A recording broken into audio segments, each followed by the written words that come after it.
Magandang umaga po sa ating lahat. Kahit na kukunti pa lang tayo, we will start our worship service for this morning siguro. Sige po, para po sa ating call to worship, basahin po natin sa Psalm 119 verses 97 to 104. Sabi po dito, "Oh, how I love your law. It is my meditation all the day. Your commandment makes me wiser than my enemies. For it is ever with me. I have more understanding than all my teachers, for your testimonies are my meditation. I understand more than the age, for I keep your precepts. I hold back my feet from every evil way, in order to keep your word. I do not turn aside from your rules, for you have taught me. How sweet are your words to my taste, sweeter than honey to my mouth. Through your precepts I get understanding. Therefore, I hate every false way." Manalangin po tayo. Dakilang Diyos, Ama namin nasa langit. Panginoon, maraming salamat po sa umagang ito. Maraming salamat po, Panginoon, sa pagbigay mo sa amin ng pagkakataon na muli magkatipon-tipon kami dito sa iyong bahay-sambahan upang papurihan ka, Panginoon, sa umagang ito. O Lord, nawa po ang aming pong pagsamba ay maging kalugod-lugod po, Panginoon, sa iyo. Lord, dalangin po namin yung aming mga kasama pa po sa mga members ng church, Panginoon, na papunta pa lang. Ikaw nawa, Panginoon, na mag-iingat sa kanila, na makarating po dito sa sambahan, panaligtas o anumang, Panginoon, sa anumang mga pahamakan, O Diyos. Lord, ikaw po ang manguna sa aming pagsamba sa umagang ito. Nawa ang iyong banal na presensya ay nasa aming kalagitnaan, Panginoon, at nawa, Panginoon, ay mapapurihan ka po pa namin sa umagang ito. Ito po ang aming samot-dalangin sa pangalan ni Jesus. Amen. Sige, we will start na with our worship in music. Praise God.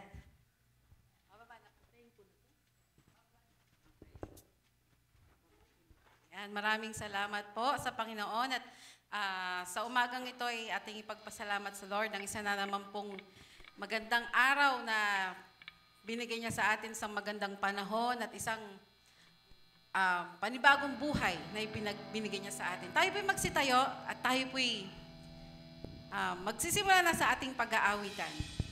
Ihanda na po natin ang ating mga puso't isipan sa pagbibigay papuri sa Panginoon. Sige po, palakpakan nga po natin ang Lord.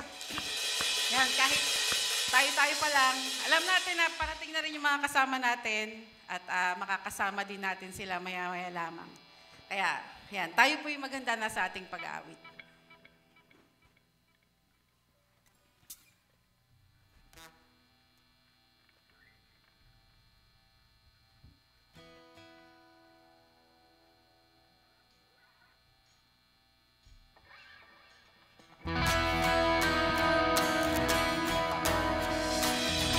Natin ng Panginoon.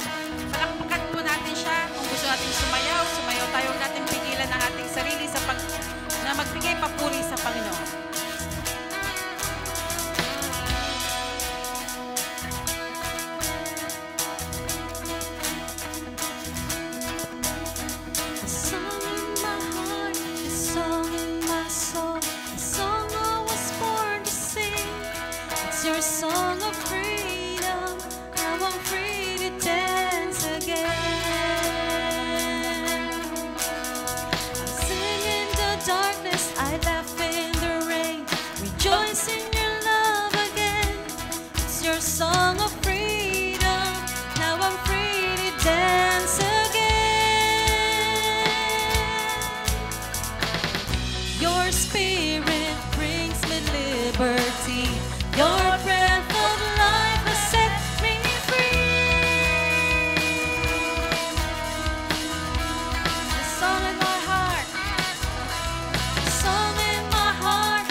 Rejoice in your love again.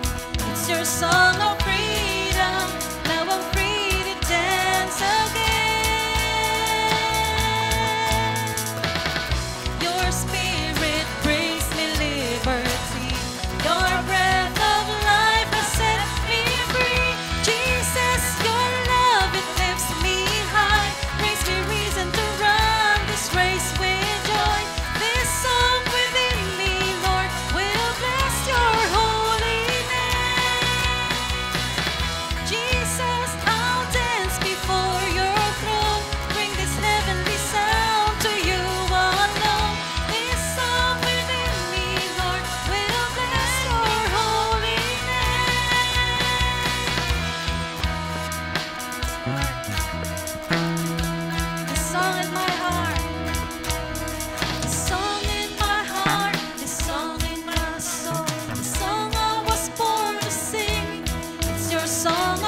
namin na pwede kaming magpuri, pwede kaming umawit para sa iyo.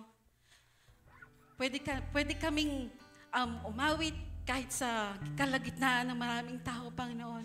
Salamat po, Panginoon, sa pagkakataong ito na talagang maihayag namin ang pag-ibig namin sa inyo. Maihayag namin ang kabutihan mo. Maihayag namin ang pag-ibig mo sa bawat isa sa amin, Panginoon. Salamat, O Lord. Thank you, Lord God, sa pag-ibig mo na walang katulad.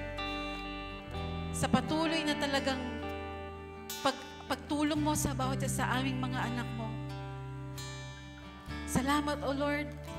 Salamat, Panginoon, dahil tunay nga na ikaw ang aming Diyos na buhay na laging nakaantabay sa amin. Sa lahat ng pinagdadaanan namin, kalungkutan man, kasiyahan, ikaw ang siyang talagang lagi kasama namin, O Lord.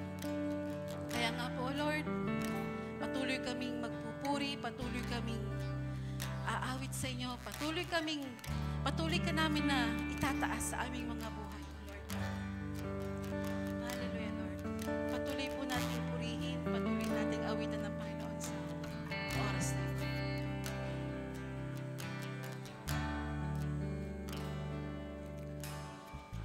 You are forever in my life. You see me through the season. God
papurihin at sasambahin ang pangalan mo, Lord. Hallelujah, Lord.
Maraming salamat po sa napakagandang awitin. Tayo po ay manalangin mga kapatid.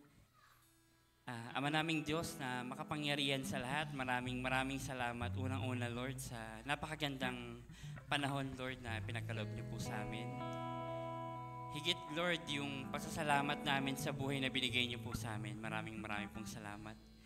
At nandito po kami Panginoon Diyos, nakatayo, umaawit, nananalangin, itinataas po ang inyo pong banal na pangalan.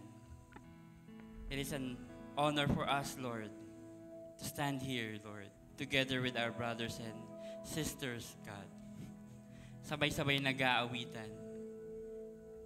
Sabay-sabay na pinupuri ka. Sabay-sabay na itinataas ang pangalan mo. Maraming salamat, aming Ama, sa pag-ibig na ibinigay niyo po sa amin. Gabayin niyo po kami, Panginoon Diyos, sa araw na ito. Nawabuksan niyo po ang aming puso't isipan, Panginoon Diyos, sa mga salita niyo po na aming pong maririnig, Panginoon Diyos, sa pamagitan po ng aming mahal na pastor. Patuloy po na pinapanalangin namin, Panginoon Diyos, na yung pagmamahal na ibinigay niyo sa amin, Panginoon, ay talagang dumaloy ng totoo sa aming mga buhay. Yung pag-ibig na binigay niyo po, Panginoon Diyos, yung pag-ibig na talagang binigay niyo pati buhay niyo, Father God.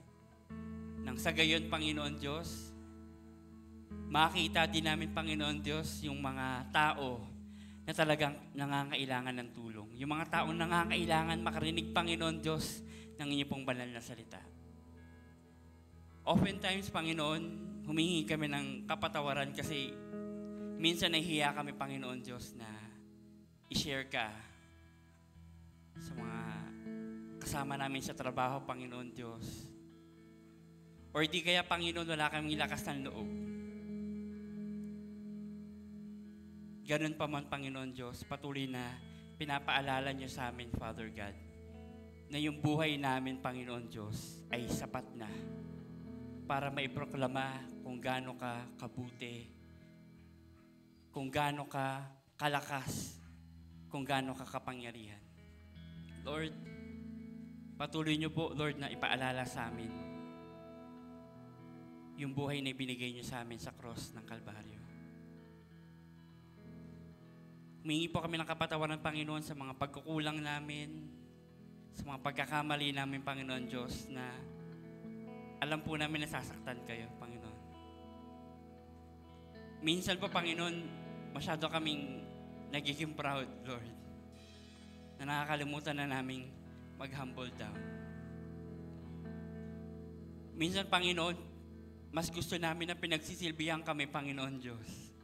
Nakakalimutan namin na kayo po pala, Panginoon, bumaba dito, nagsilbi kayo sa mga tao.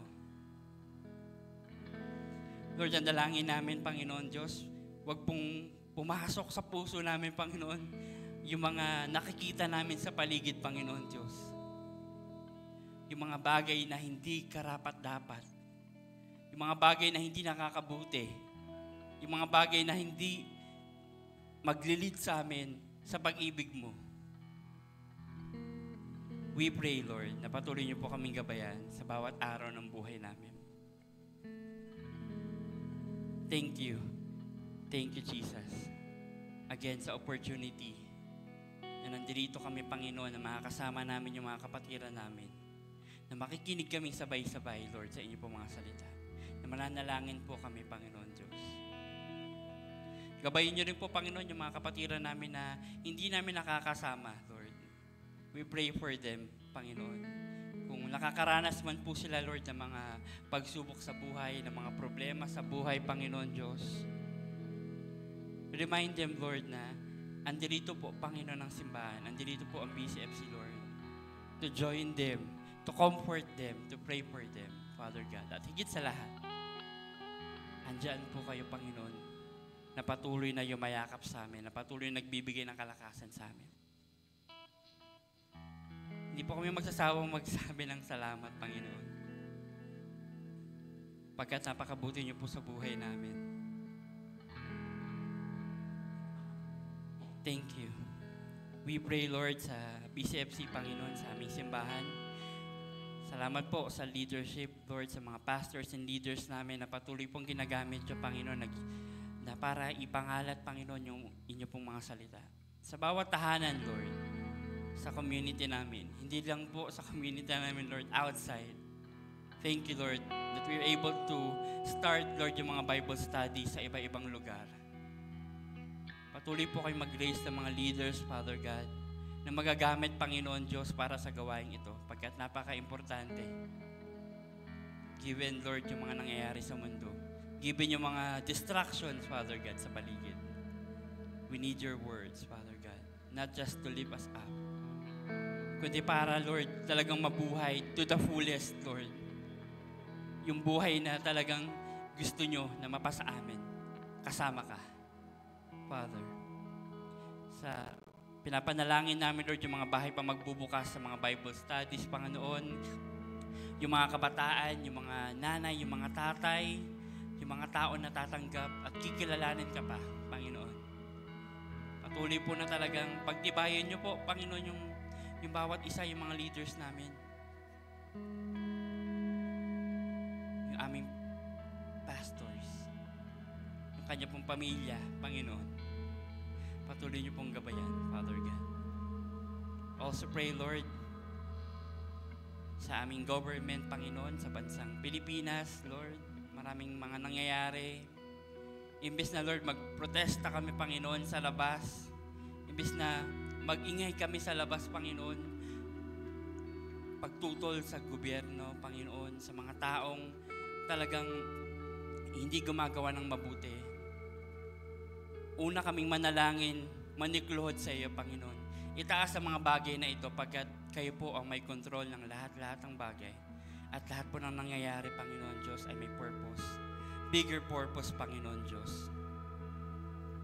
Ama, patuloy pong pagyarian niyo po yung aming puso't isipan. Patuloy po na gabayan niyo po kami, Panginoon Diyos, ang bawat pamilya.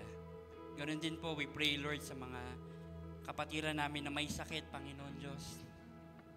Yung mga kamag-anak nila or kapatid nila or parents nila, Panginoon. We pray for them na patuloy pong silang mananalangin sa inyo, na patuloy po nilang tatandaan na napakalawak po ng pagpapala nyo. Kayo po yung greatest healer, Father God. We pray for them. Muli po, Panginoon, sa araw na ito, kayo na po yung bahala, Panginoon, sa natitirang oras ng aming pananambahan. At bigyan niyo po kami ng bukas na puso para amin tanggapin ang inyong pong mga salita. Thank you, Jesus. Wala po kaming sawang magsasabi ng pasasalamat sa inyo. Ang lahat ng ito, Panginoon Diyos, ay aming tinataas. Sa pangalan ni Jesus. Amen. Makaupo na po muna tayo, mga kapatid. Maraming salamat kay Ronald sa pangunguna sa panalangin kahit hindi ikaw ang nakasulat at wala namang nakasulat. Tama-tama din dahil patuloy natin pinag-uusapan ang kahalagahan ng pananalangin at hindi lang basta-basta panalangin kundi panalangin kagaya ng ating hari, ang manalangin katulad ni Jesus. Ano po?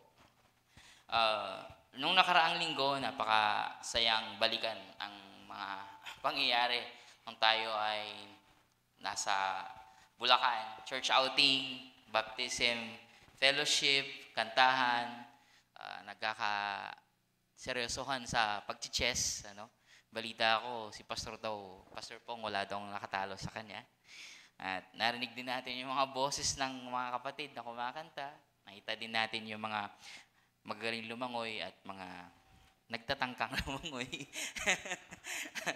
Pero masaya, ano? And doon napag-usapan din natin yung panalangin sa ating mensahe last Sunday. At pinag-usapan natin doon is how do we pray? Paano ba dapat nananalangin? At kung isa-summarize natin, ang masasabi natin doon is who God is dictates how we pray. Kung sino si God, yun yung magdidikta sa kung paano tayo mananalangin sa Kanya. It dictates our attitude and at the same time yung methods ng ating prayer. Like for example, sabi ni Jesus, huwag nyo nang gayahin yung mga religious leaders ng mga ipokrito nung time na yon, na kaya sila nanalangin in public, gustong-gusto nila yun kasi gusto nilang maging, parang gusto nilang i-please ang mga tao at para sila ay makakuha ng papuri. Hindi naman yun. And God is everywhere.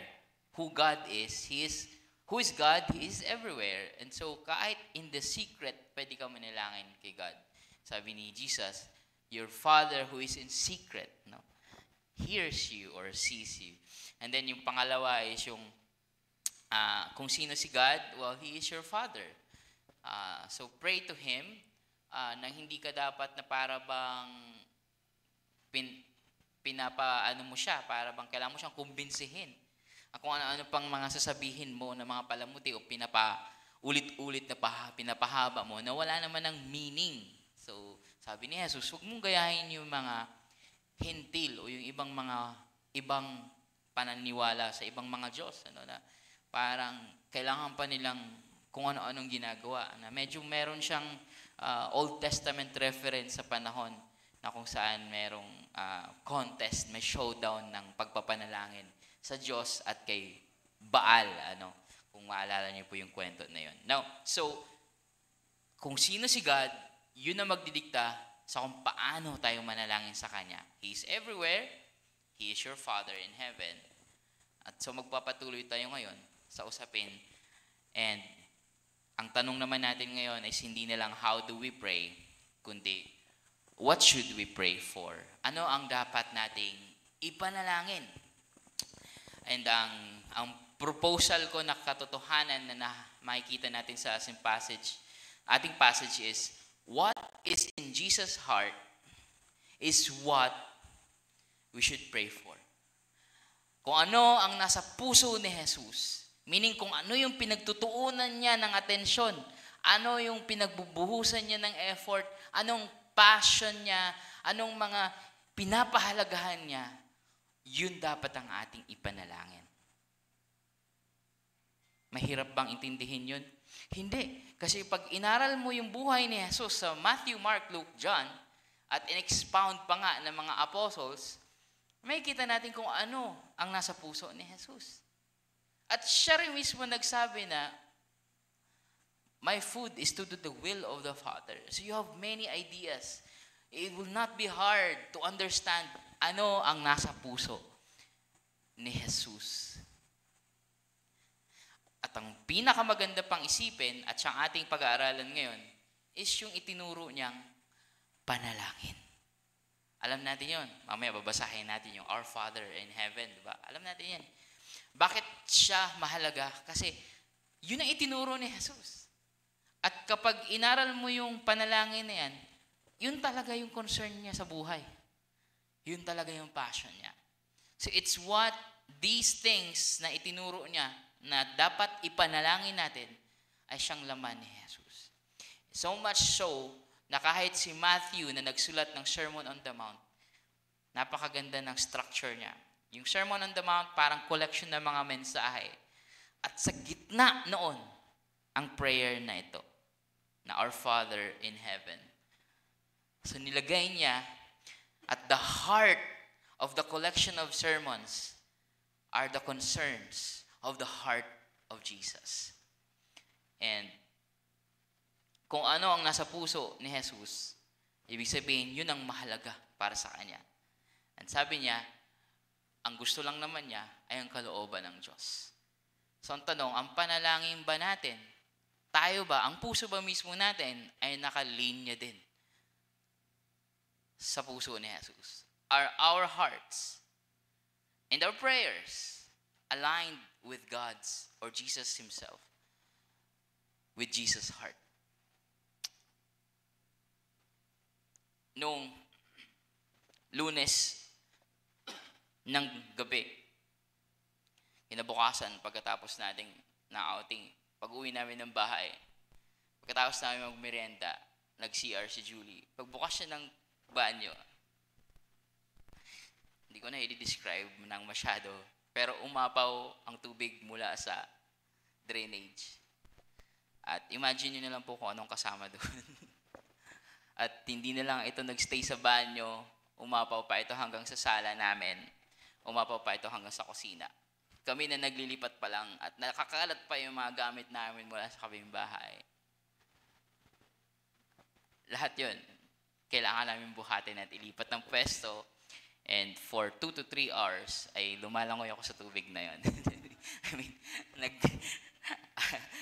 wala, hindi mo na kailangan mag-inarte eh. Kailangan mong walisin, kamayin, at mabasa sa tubig na yun. So at least may common na ako kay Manny Villar. Hindi, joke lang. Pero hinanap namin ang problema na yun. Akala namin ang barado ay yung banyo. Pero hindi. Kinabukasan, hinukay namin yung labas namin kung nasa doon yung septic tank. Hindi barado ang septic tank na puno. Pero ang linya papuntang septic tank at palabas ng septic tank, hindi yung barado. Pero na-realize namin na yung tubig ang napakabango at malinis na tubig mula sa pipe sa labas. Kumbaga, yung kanal, pero hindi siya kanal tubo na malaki. Na dapat pinagbubuhusan ng mga dumi na tubig mula sa kabahayan, bababa doon at lalayo sa waste system ng lugar. Pero ang nangyari, na-realize namin na barado pala sa harap namin yung tubong yun. So walang magawa ang tubig na bumababa, kundi pumasok sa loob namin. So imagine mo, yung dumi ng iba-ibang kabahayan. Buhay pa naman ako. So, buhay pa naman kami. So, praise the Lord for that. Pero, nung tinukoy pa namin ng tinukoy yung talagang ugat ng problema, na-realize namin na yung linya ng tubo, no, ng poso o ng pipe na yan, na dapat naglalabas, nag-flow yung tubig. Hindi lang pala barado, kundi sarado. Dahil pagdating doon sa unahan, kung merong catch basin o yung manhole na dapat doon babagsak ang tubig at dumi, yung tubo na nasa tapat namin at yung tubo papunta doon sa catch basin ay putol. At yung akala namin tinutusok namin na bara lang, lupa na pala. So hindi connected yung tubo na nasa tapat namin sa tubo na dapat magpapa-flow lang ng tubig. So hindi nagdudugtong yung system na nasa amin sa system na dapat maglilinis ng lugar namin.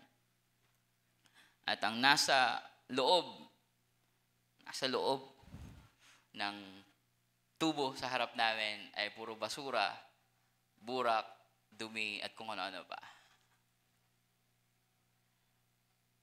Kapag ang tao ay hindi connected ang puso niya sa Diyos o kay Jesus, hindi mo alam kung ano din ang nasa loob niya.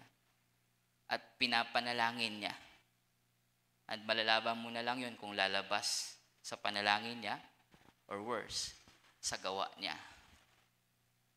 So mahalaga na maintindihan natin na yung panalangin natin na kung saan nagmumula din naman sa mga puso natin ay naka-align ito sa puso ni Jesus. Now, for now, we are not just trying to understand ano bang ipapanalangin. We are also trying to understand ano ba ang mga mahalagang bagay sa Panginoon na dapat mahalaga din sa puso ko. And babasahin natin, hiningi ko na po kayo na tumayo, ang itinuro sa atin na panalangin ni Jesus na nanggaling sa kanyang puso at siyang naging concern niya habang nandito siya nagsiserve. At mababasa natin ito sa Matthew chapter 6 verses 9 to 13. Matthew chapter 6 verses 9 to 13. Isinulat ni Matthew ang kwento ng pagbibigay turo ni Jesus sa kung ano ang dapat at kung paano dapat manalangin. Matthew 6, 9 to 13, babasahin ko po mula sa New International Version. Sabi po dito, "This then is how you should pray." Nanggaling siya doon sa sinasabi niya, huwag niyong gayahin yung mga hypocrites na religious leaders, huwag niyong gayahin yung mga hentil na hindi alam kung sino ang Diyos. Ganito dapat manalangin. This then is how you should pray. Verse 9, kung kabisado niyo ito. Our Father in heaven, hallowed be your name. Your kingdom come, your will be done on earth as it is in heaven. Give us this day our daily bread. Forgive us our debts as we also have forgiven our debtors. Ang matatandaan nyo, naging preaching natin yan nung mga nakaraang buwan. Anong nakaraang buwan? Forgive us our debts as we also have forgiven our debtors.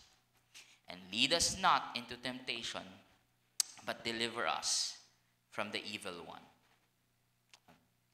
Makakaupo na po tayo mga kapatid. Salamat sa Panginoong Diyos at kay Hesus Kristo sa pagtuturo niya sa atin ng panalangin ito na siyang magbibigay sa atin ng liwanag kung ano talaga ang mahalagang bagay sa puso ng Diyos at kung anong dapat nating ipanalangin.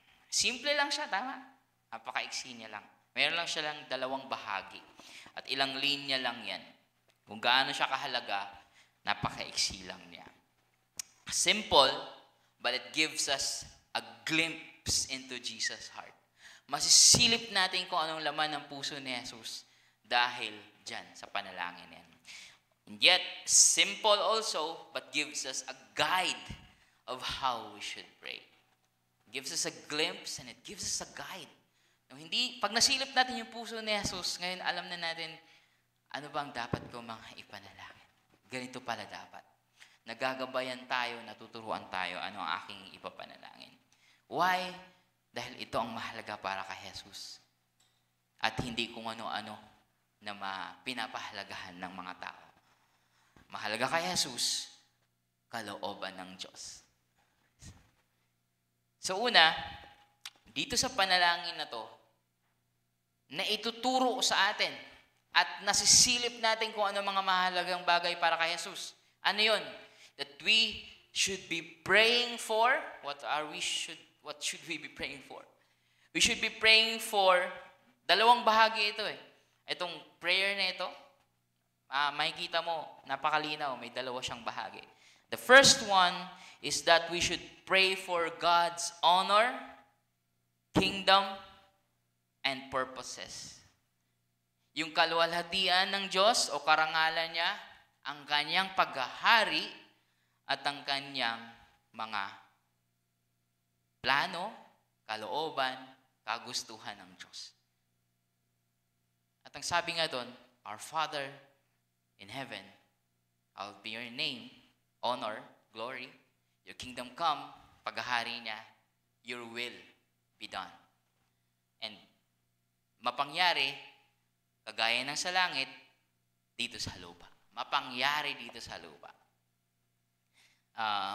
Naalala ko yung usapan namin sa equipping sessions na madalas ang focus ng mga Kristiyano ay iwan na ang lupa at pupunta na sa langit. Pero ang panalangin ni Jesus, ang kalooban na nangyayari sa langit ay mapangyari sa lupa. Tapos ang binibigay pa nating interpretation sa Bible is basic instructions before leaving earth. Ang instructions na binibigay sa atin ni Jesus ay para sa earth. So, praying for God's honor to be spread dito sa lupa, praying for God's kingdom na mangyari dito sa lupa, praying for God's will and purposes na lumaganap sa lupa. Again, ang focus ay kung anong nangyayari sa kalangitan na kung saan naghahari naman na ang Diyos, na saan punong-puno ng kaluwalhatian ng Diyos, punong-puno ng kalooban ng Diyos. Ang panalangin is mapangyayari din yun. Dito. Sa puso mo, sa tahanan mo, sa komunidad mo, sa trabaho mo, sa pag-aaral mo, at saan mang lupalop ng mundo at saan mang lupalop ng buhay mo. Sabi ni Jesus, ganito tayo dapat manalangin. Papanalangin natin ang kanyang kaluwalhatian. Bakit? Kuya Kit, hindi pa ba maluwalhati ang Diyos.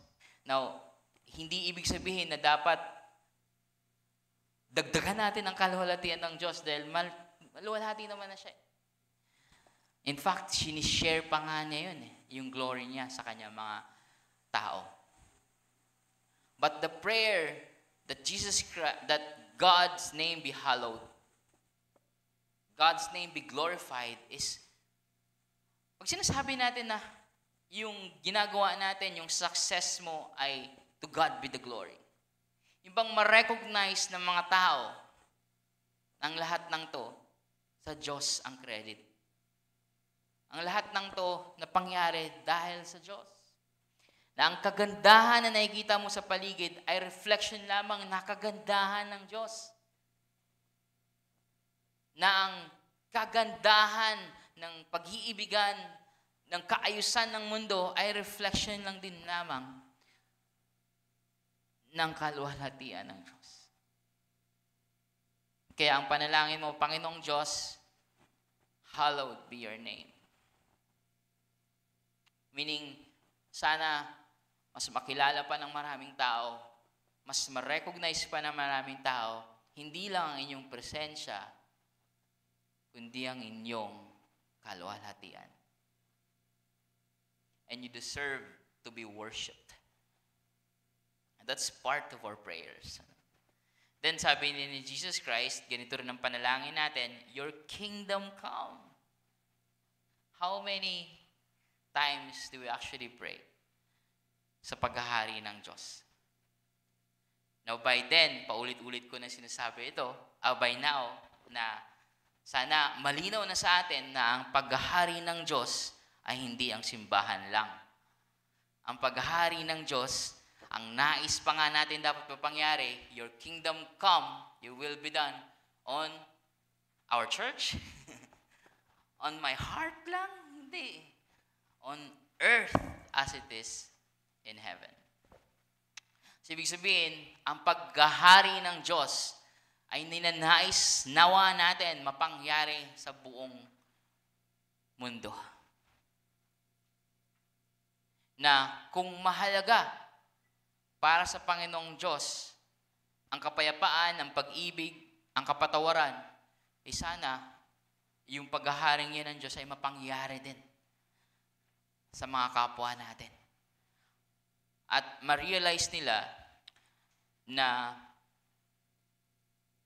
naghahari nga ang Diyos hindi lang dahil nasa loob tayo ng simbahan, kundi dahil nakikita nila na posible pala ang kapayapaan sa mundo, na posible pala ang pag-iibigan at pagpapatawaran sa mundo, na posible pala may ibang paraan at hindi giyera lang, na may posible palang pwedeng pangalagaan pala ang ating environment, pwede palang pangalagaan ang bawat isa. At kapag nangyari yun, then, naghahari nga ang Diyos. Is it part of our prayer? The reason why we pray for our country is because we want God's reign. Yung paghahari ng Diyos ay maranasan din ng buong Pilipinas kahit sa pamamagitan ng mga imperfect na mga leaders. The reason why we don't give up praying for them kahit nakaramihan sa kanila don't deserve to be in their offices, in their positions. But we still pray, Lord, maghari ka. Hindi lang sa amin, kundi sa bansang ito, sa mundong ito. That's part of Jesus' heart and the things that we should be praying for. And of course, sabi ni Jesus, your will be done on earth as it is in heaven. So unang-una, ang kalooban ng Diyos ay ang kanyang kalooban na hindi manatili lang sa isang lugar, kundi mapangyari sa buong mundo. Bakit? Hindi na ba nangyayari yun sa buong mundo? Diba? Lagi naman natin sinasabi, kung nangyayari yun, that's God's will. Yes, God's will kasi napangyari niya yun. Pero there's this will ni Lord, yung kanyang moral will. Yung will na ito talaga yung good, ito talaga yung pure, ito talaga yung napapaloob sa plano niya, ay sana ang mga tao ay magpasa ilalim doon sa kalooban niya na yun. Yes, gagawin ni Lord kung anong kalooban niya, mapamangyayari niyon. Walang duda doon. God is powerful. He can make things happen. Ang tanong, when He make things happen, nandun ka ba? When He make things happen, yung mga kakilala mo, kasama ba doon? When His will is being, kumbaga, kung ang kanyang kalooban ay na lumalaganap, kasama ka ba? O ang mga kakilala mo, ang mga taong pinapanalang mo sa kumikilos sa kalooban na yun. Kaya mananalangin ka na sana ganoon, na yung kalooban niya ay mapangyari dito sa lupa. His will be done.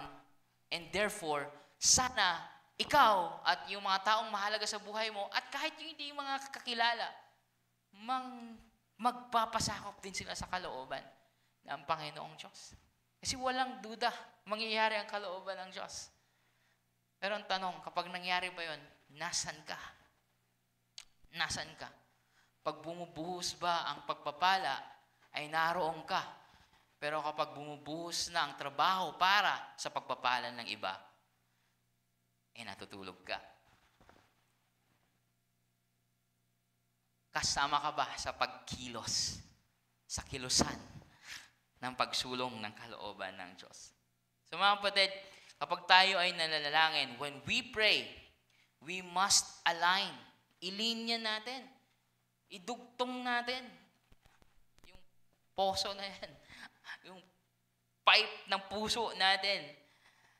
We must align our hearts and our desire. We must pray na ang puso natin at ang mga kagustuhan natin will be aligned with God and His will. That His desire, His plans, yung paghahari niya will fill this world in every way. Just like it already is in heaven. Huwag na nating isipin muna yun na ang langit na gusto mo nang pumunta doon. Kasi ang gusto ng Panginoon, ang isipin mo, yung lupa na mapangyari ang kalooban niya na nangyayari na doon, dito sa lupa. We must not just be heavenly citizens, we must be earth lovers for God's will to happen on this world. Kaso, in modern Christianity, hindi masyado napapahalagahan yun. Kasi ang napapahalagahan is our souls going to heaven. I think that's a major problem. Kasi we are not just souls. We are created as physical human beings. Mahalaga ang katawan mo. Mahalaga ang mundong ito na nilikha ng Diyos. Nagkamali ba ang Diyos? Nagkakamali ba ang Diyos? Pag lumikha ang Diyos, tas nagkamali, itatapon niya na lang? Bakit ganun ang tingin natin sa mundo? Susunugin naman yan, magugunaw naman yan, huwag nang pangalagaan. Mamamatay ka rin naman, huwag mo nang pangalagaan yung health mo. Ba't ganun tayo mag-isip? Kahit mga Kristiyano, ano? Nilikha ng Diyos ang katawan mo, nilikha ng Diyos ang mundong ito, at ang nais pa nga niya, ang kalooban niya, ang maghari, hindi lang sa'yo, kundi sa lupa na kanyang nilikha. Praying for it is also caring for this world. So we have to desire na mapangalagaan ng mundo. Siyempre, yung mga tao na hindi mo kakilala, na iba pang paghahari ang nangyayari sa kanila.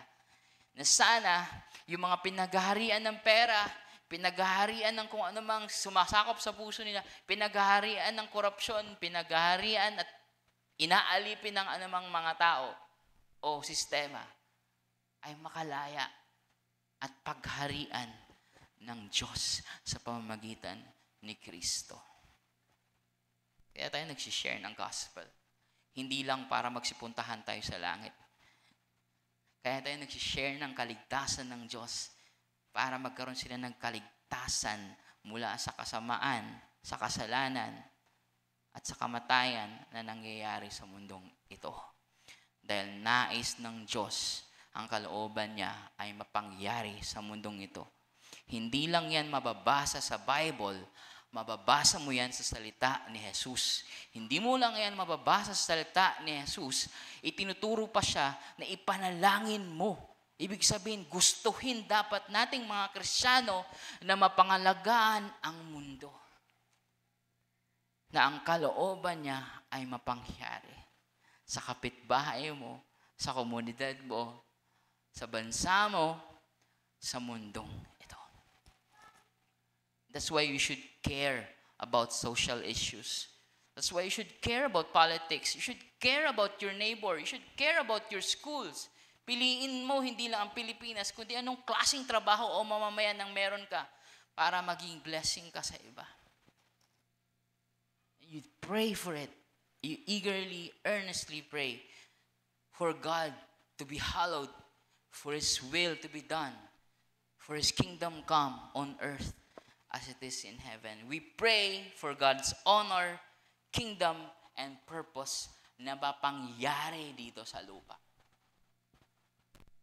It's okay na maging excited ka na makasama ng Diyos. Dapat lang naman. Ang tawag pa nga doon, we wait for that blessed hope. The appearing of our Savior, sabi ni Titus. Sabi ni Paul para kay Titus.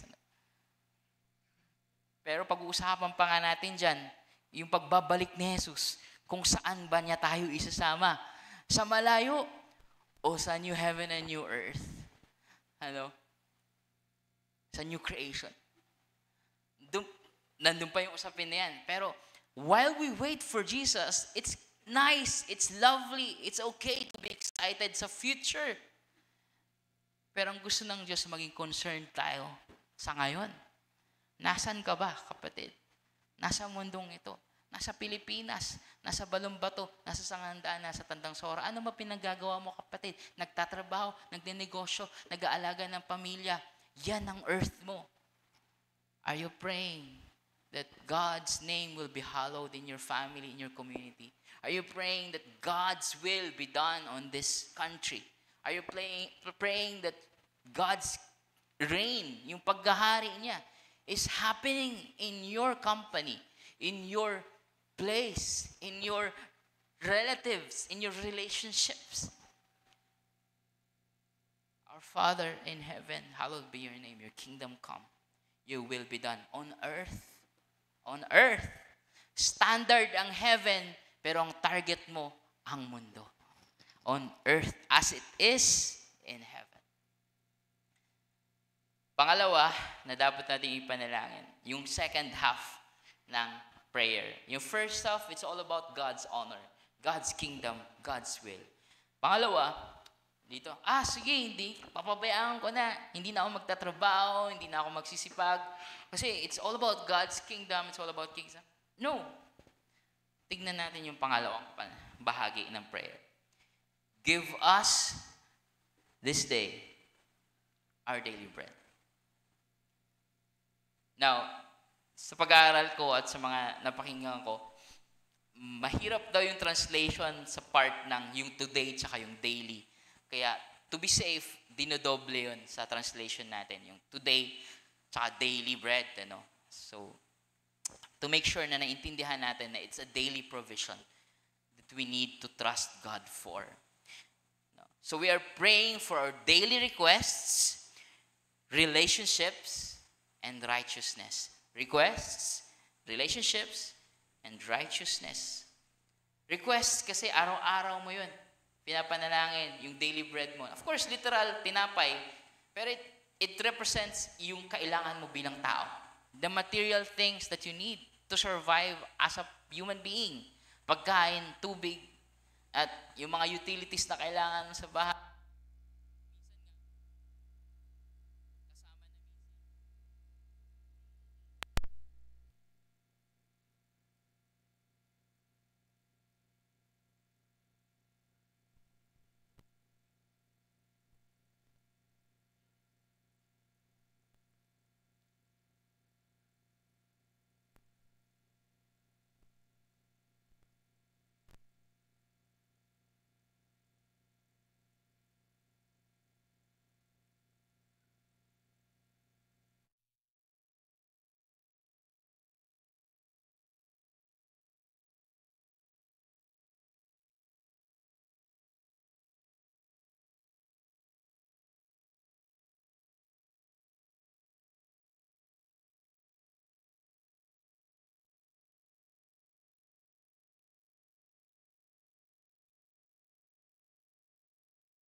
Hindi masama magtrabaho para sa kinabukasan, para sa susunod na linggo, para sa susunod na panahon, para sa susunod na school year. Iniisip mo na, graduation pa lang ngayon, ay yung ngiti mo, babalik ko na yan, isisipin mo na yung tuition sa kasunod. Diba? Diba? Walang masama doon. Dapat lang, kasi ang goal ng panalangin ito is to remind us to trust the Lord every day. Na kahit pa masecure mo ang kinabukasan mo, akala mo, posibleng mangyari ang hindi mo inaasahan, na-realize mo, kung hindi ko pinagkakatiwala sa Diyos ang buhay ko, wala na rin ako ngayon. Tama naman, di ba? Hindi mo masisiguro talaga. Kahit may 6 or 7 figures ka pa sa bangko, kung may mangyari aksidente sa isa ngayon, wala rin. Kung ma-scam ka, wala rin. Kapag may nangyari masama sa pamilya mo, kung sino man sa buhay mo, lahat ng iniipon mo will be gone in seconds.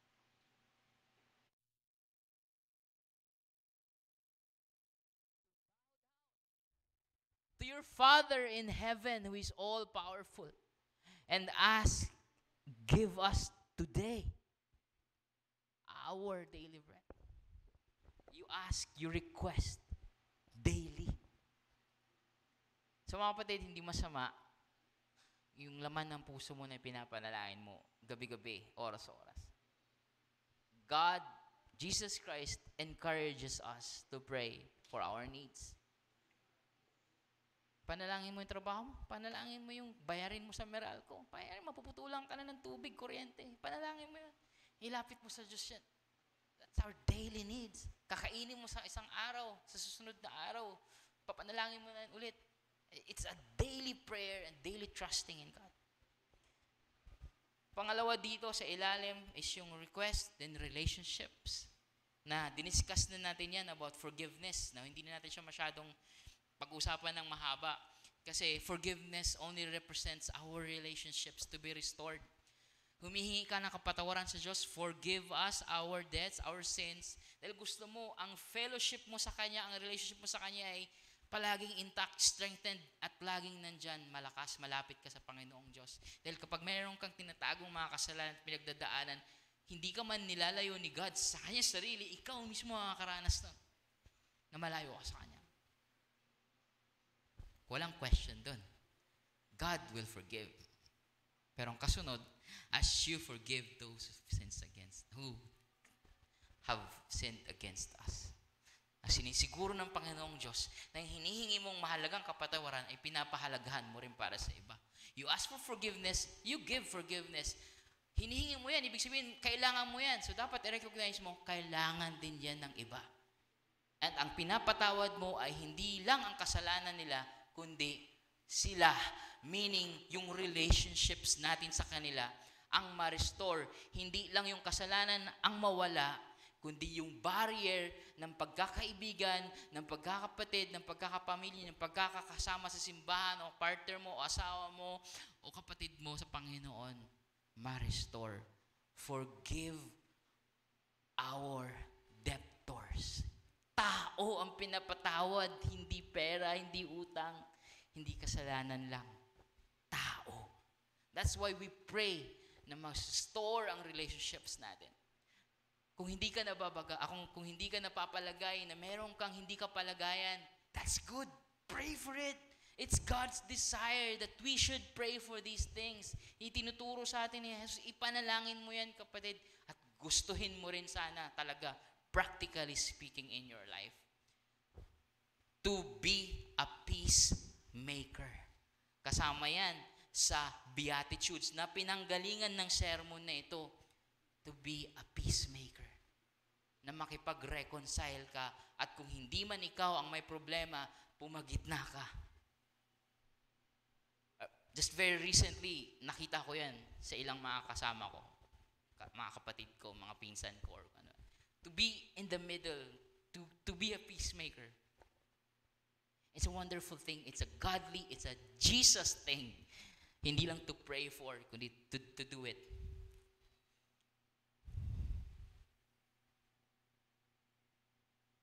pray that our relationships will strengthen, will be restored, will be at peace. Panalangin dahil ito ang nasa puso ni Jesus. And then, our righteousness, yung ating katuwiran. Kasama na dun yung kapatawaran na hinihingi natin na maging matuwid tayo, hindi dahil sa nagagawa natin ng kabutihan lang, kundi dahil sa ibinibigay sa atin ng Diyos ang kapatawaran. At pag binibigay sa atin ang kalinisan ng kapatawaran na yan, then we value our righteousness. Lord, nagiging matuwid ako, hindi dahil sa kaya ko, kundi dahil sa palagi mo akong pinapatawad. At nagiging matuwid ako, hindi lang dahil sa kaya ko, o hindi dahil sa kaya ko, kundi dahil sa ipinapanalangin ko rin ang sarili ko na pangalagaan mo, lead us not into tests or temptation, but deliver us from the evil one. Na yung paghingi na i-deliver ka from the evil one is not just to ask yung protection. Yes, kagagawan ng evil one yung mga kasamaan na mangyayari sa atin, pero pinapanalangin din sana natin yung gagawin ng evil one to push us into sin, into making sin. Na napaka-tricky ng kaaway. Even our best intentions can be used by the enemy for unrighteousness, for sin. And even the best people na magkakasama can be torn apart by the enemy kapag nag-inject lang siya ng kahit anumang misunderstanding, ng kahit anumang temptation, ng kahit anumang hindi clear na mga bagay sa isip, sa puso, at sa salita. And the enemy will triumph kapag hindi tayo nagtitiwala sa Diyos, nananalangin sa Diyos, ipinapaubaya ang sarili sa Diyos, na mapangalagaan tayo sa kilos ng kaaway. Sabi ni Karl Barth, na kinote ng kaibigan kong author sa kanyang libro na Connected Ka Ba? It's all about prayer. Sabi niya, the moment daw, sabi ni Karl Barth, na manalangin ka, you are joining in God's movement to fight against the work of the evil one. Hindi dahil sa leader ka, magaling ako kaya ako nananalangin, nalabanan ang mga kamalian at kasamaan at kasalanan. No, kundi you need His guidance. You need to realize na sa grasya ng Diyos, ako napoproteksyonan at naggagabayan na labanan ang kasamaan, kasalanan, at pagkabulok ng sistema ng mundo. Nagawa ng kasalanan at mauuwi sa kamatayan. Nagawa ng kaaway. So we pray for our requests. We pray for our relationships. And we pray for our righteousness. Yung katuwiran natin.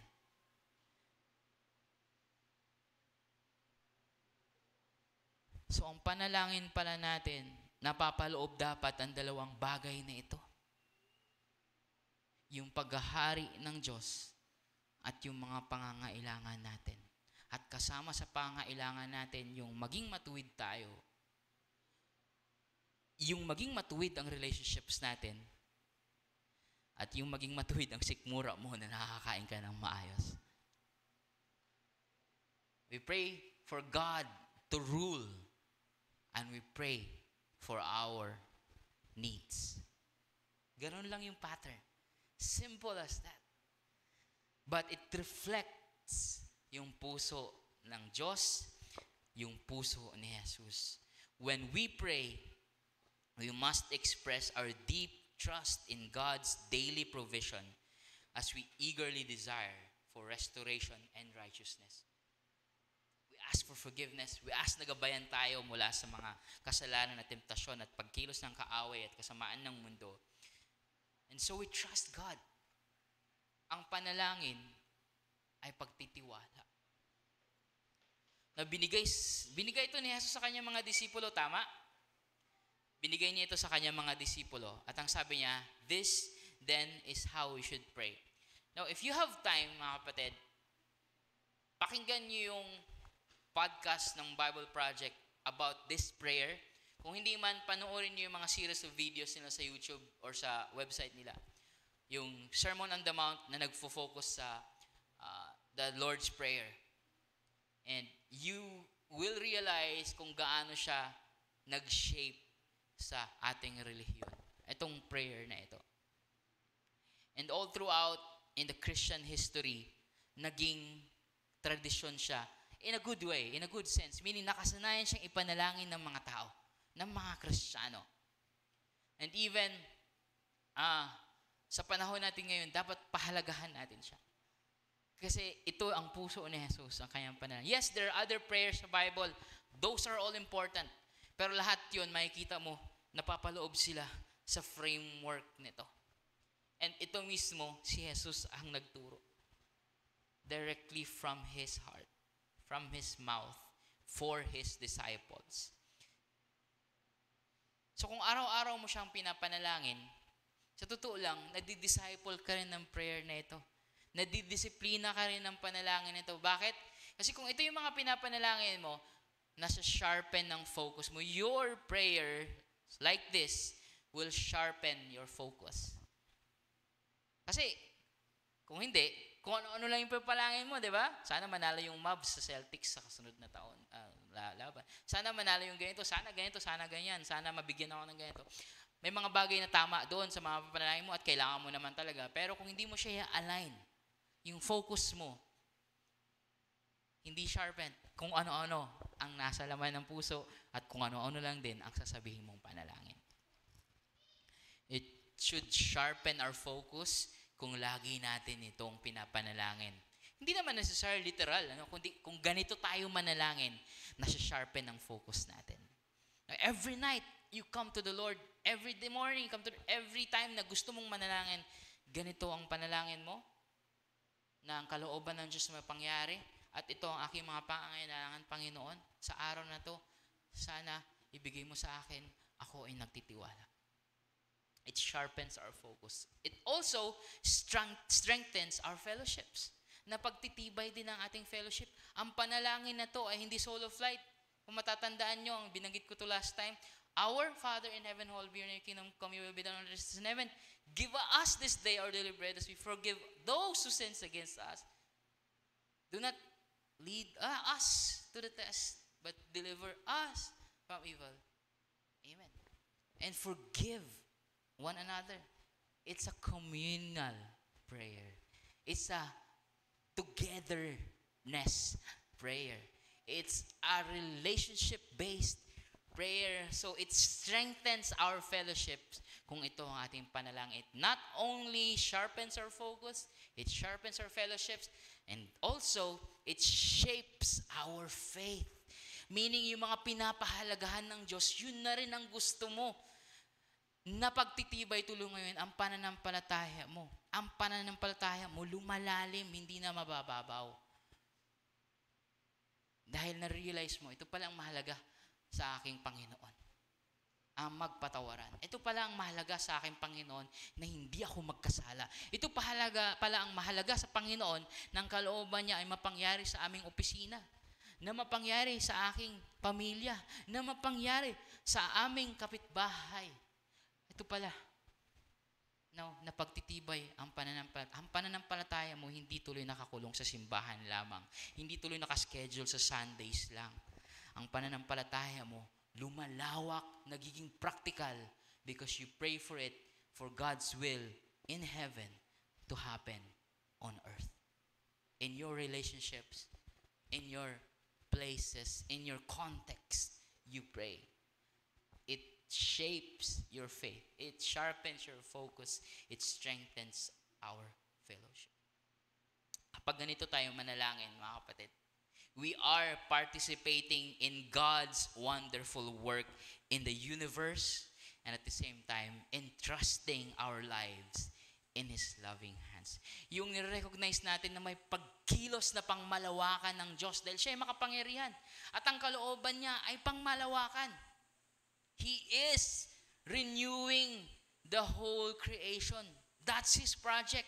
Ever since pumasok ang kasalanan sa Genesis, ang ending niya, ang end goal niya, ang focus is for heaven and earth to become one. Na makita natin sa Revelation chapter 21 na bababa ang Diyos at mananahan sa kanyang mga tao at sama-sama tayong maghahari. Revelation 21. kung saan mapapawi lahat ng problema, lahat ng luha, lahat ng kabigatan at sakit. Kailan mangyayari yun? Kapag ang kaharian ng Diyos na nangyayari sa langit ay mapag-iisa na kasama ang mundong kanyang nilikha na hindi niya ibabasura. Hindi niya papabayaan. He is renewing His whole creation. Because this is His. The earth is of the Lord, sabi pa nga ng isang psalmist. And His wisdom is manifest in all creation. Yung kanyang kagalingan, makikita mo dito sa iyong kapaligiran.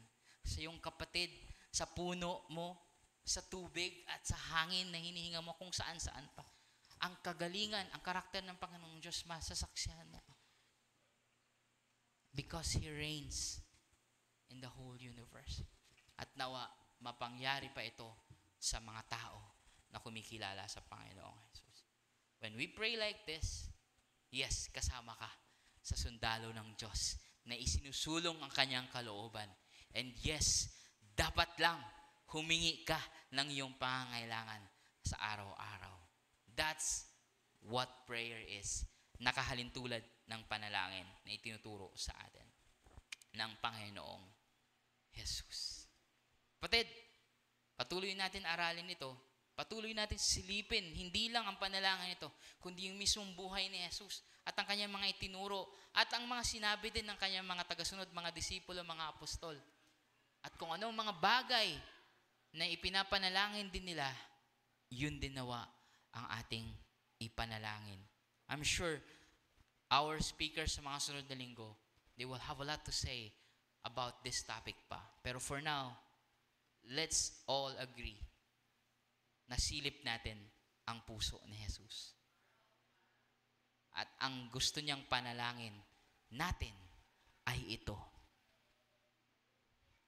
Ang kaluwalhatian, kaharian, at ang kalooban ng Diyos ay mapangyari dito sa lupa.